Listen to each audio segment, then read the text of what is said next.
Reboot the Guardian Code has released worldwide, everywhere except its country of origin, and it turns out surprising absolutely nobody to be a heaping trash fire. But I've already spent 2 whole videos venting my frustration on that particular topic, and I'm sure I will again in the future. For now, since I and a lot of other Reboot fans are pretty bummed out, let's take this opportunity to focus on something more positive, shall we? Join me, if you will, as I revisit the classic original series that we all grew to love in the first place, and see if we can recapture some of that old magic. Starting now.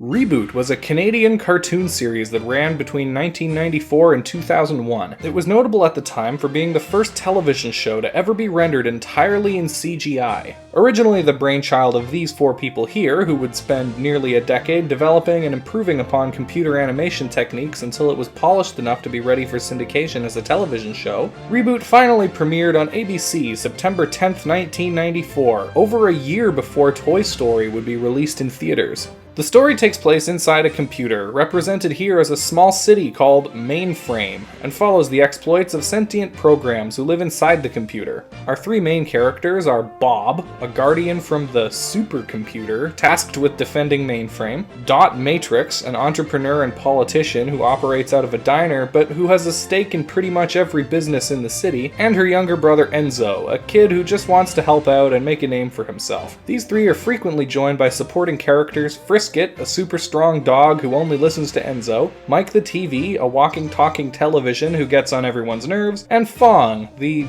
sort of mayor or something of Mainframe, who will hilariously only dole out his sagely wisdom to those who can beat him in a game of Pong. Perhaps you will try later, my son.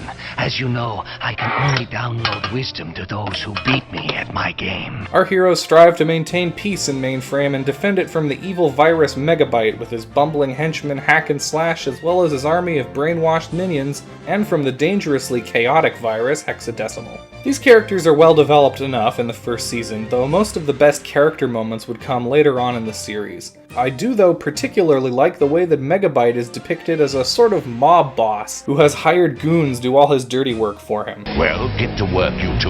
I don't keep you around for your brains now, do I? No, sir, not a brain. Absolutely not. And can usually be seen riding around in a limousine or sitting in a big menacing chair shaped like his head. When push comes to shove, however, he can be pretty intimidating, with super strength, agility, retractable claws, and of course, his deliciously evil voice provided by legendary late voice actor Tony J. I want 3 legions in the sector to watch for Bob. He'll try and get in. Aside from these central characters, most of Mainframe's citizenry is made up of binomes, these little robot-looking guys who each represent either a 1 or a 0. You would occasionally see other sprites, which are the humanoid-looking programs, in the background of certain scenes near the beginning of the series, but they never played any kind of part, and after a while they just sort of stop showing up. When they aren't thwarting the evil plans of Megabyte and Hexadecimal, Bob, Dot, and Enzo also frequently defend Mainframe from games. Warning. Incoming game. Visualized here as large cubes that drop in on the city seemingly at random to temporarily morph a piece of Mainframe into the landscape of a video game. Anybody from Mainframe caught within one of these games must compete against the user, the person actually playing the game out here in the real world, usually in some form of race to the finish. These games are a big problem for Mainframe since anybody inside the game gets turned into a little slug thing called a null if the user manages to win. Good lord, I'm a monster! I've slaughtered thousands! Ah! Season 1 is the only season of the show where every episode is self-contained, besides the 2-part finale. These episodes are mostly pretty good, though 1 or 2 of their plot lines do seem a bit forced. The episode where Bob and Dot have a falling out over how best to prioritize Enzo's time stands out as one of these. Bob? Did you say Bob? Ha! I think I can take care of myself, thank you. But even then, there's enough charm in the show to love that it never becomes a chore to watch. My favorite episode of Season 1 is the 7th episode, The Crimson Binome, in which a ship of software pirates invades Mainframe to steal a bunch of swag. This episode introduces one of my favorite recurring characters from the series, Captain Capacitor, as well as teases one of my favorite others, who would come in the next episode. Mouse? Blimey! How do you know her name? I also find it hilarious that the episode is resolved by Dot convincing the pirates with her acute business acumen that it would be more profitable to just go legit and become traders rather than raiders. 200%? You call that a profit margin? Oh, please. And you could do better? It's a charming episode, and honestly, if I could sum up the first season of Reboot with a single word, it would be with that word.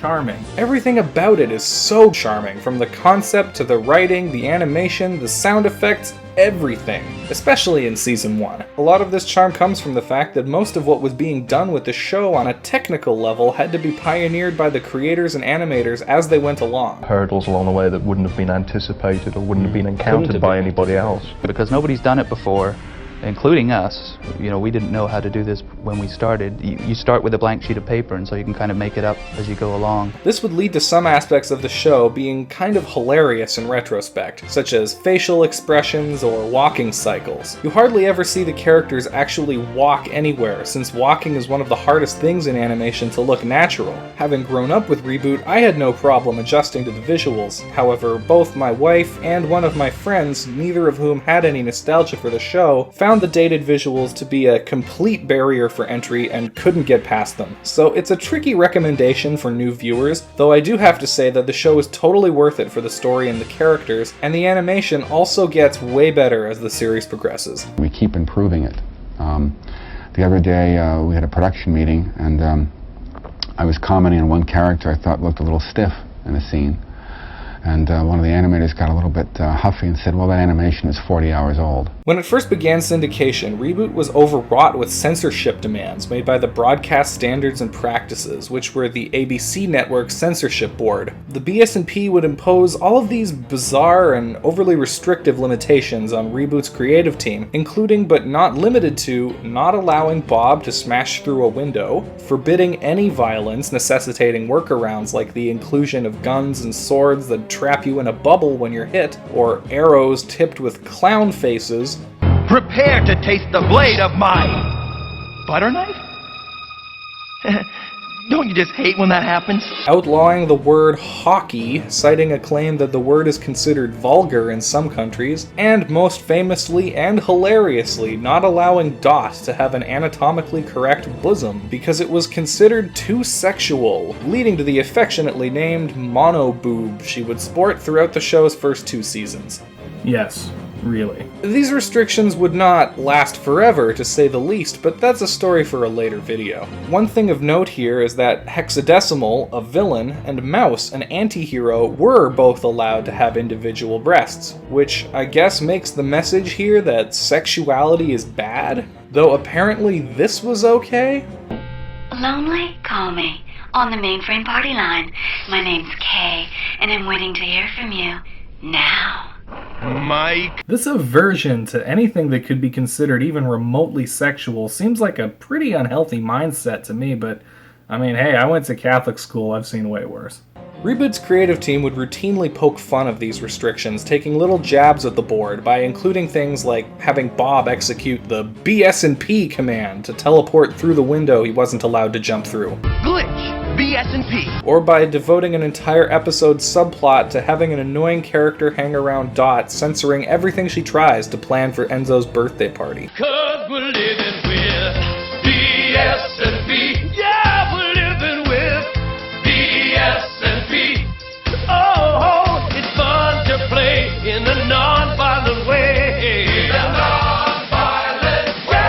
The funniest example I found, though, was that apparently the words "fuck you broadcast standards" were spelled out with binary code in the background of one episode. Another thing the BS&P thought was too risque was having Dot give her little brother a kiss on the cheek for his birthday, because apparently this implies incest. Instead, she spins his hat around and pokes his nose, which, if you ask me, is slightly more suggestive than a kiss on the cheek, but hey, what do I know? Actually, now that I think about it, they may have a point. Megabyte. Enzo does seem to have a bit of a sexual awakening from seeing his sister dressed like a 1920s nightclub singer, and you can definitely tell that Bob's into it. I'm joking, of course. This whole thing is ridiculous. Speaking of this scene, right after that happens, we get what could possibly be the most awesome moment in the entirety of the show. Megabyte crashes Enzo's birthday party, emerging out of a coffin like he's goddamn Alice Cooper or something, produces a guitar, literally turns it up to 11,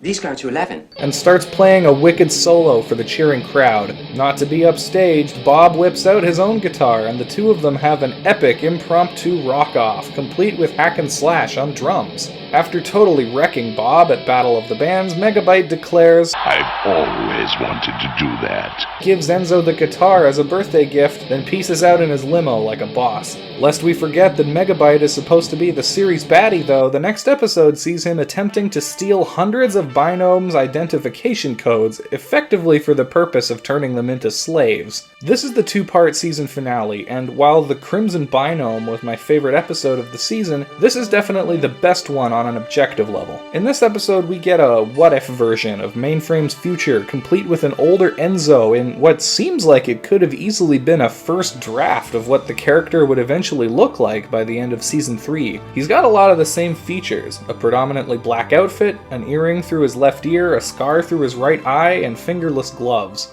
The character this episode mostly focuses on, though, is Dot, who gets a ton of character development out of it. Probably more than anyone else in this season. She learns to trust her own abilities the same way others trust in her, and the importance of getting up and trying again when she fails. One thing I really liked about Dot in this season is that she's never the stereotypical damsel in distress, a trope that the show actively pokes fun of in this clip here. Where's Dot? I'm supposed to be saving her, remember? She's right there, Bob. Dot, you're better. So much for me being Mr. Save the Day. In fact, she's usually the first one to take initiative when there's a problem that needs solving, and often gets the job done herself. Later on in the series, she'll even go on to essentially replace Fong as Mainframe's leader figure. You'd better do as she says. Like, she is the coolest. She's definitely a woman of the 90s. Prepare to be boarded and to hand over our stolen property. My point is that Dot is a total badass, which is part of what really rubbed me the wrong way in this one episode of The Guardian Code featuring the original characters. In that episode, when a threat rolls up to Dot, she cowers and literally pulls her younger brother in front of her and into harm's way so she can hide behind him. This right here was the moment I knew there would be no hope for Reboot the Guardian Code. Let's get back on track though. I'll have another whole video to complain about the Guardian Code when the remaining 10 episodes of the season come out. Original Reboot had a great sense of humor. There's a liberal use of computer-related jokes leading to some great gems like this. Oh, compile up. Act your age. Look out! Backspace! Backspace! Poor Dot, erased by her own brother in the prime of her input-output. She's too young to end file, too young to quit without saving. The show also includes a plethora of pop culture references, which were usually integrated fairly well into the show without feeling intrusive, like some other pop culture reference-heavy shows tend to get. These would also give parents something to chuckle at while watching the show with their kids. Some of my favorites from Season 1 include references to Frankenstein, Kilroy was here, Wallace and Gromit, Cool Hand Luke. What we have here is a failure to network. What we've got here is failure to communicate. Conan the Barbarian. The mighty warrior. Teenage Mutant Ninja Turtles. Cowabunga. The YTV logo, the television network that ran the show in Canada, and even series creators Gavin, Blair, and Ian Pearson's characters from the Dire Straits music video Money for Nothing that they worked on back in the 80s. Oh, is it just me, Em, or are these acts getting worse? My favorite references by far, though, which also happen to be the most ample throughout the series, are references to Star Trek. Anybody who's seen my reviews of Star Trek Discovery or The Orville knows what a huge Trek fan I am. Here's the thing in the corner if you want to watch that. And you can tell that the creators of Reboot were huge fans as well. A lot of inspiration has clearly been taken from Star Trek, from the little icon badges the characters tap to the triumphant orchestral opening theme song.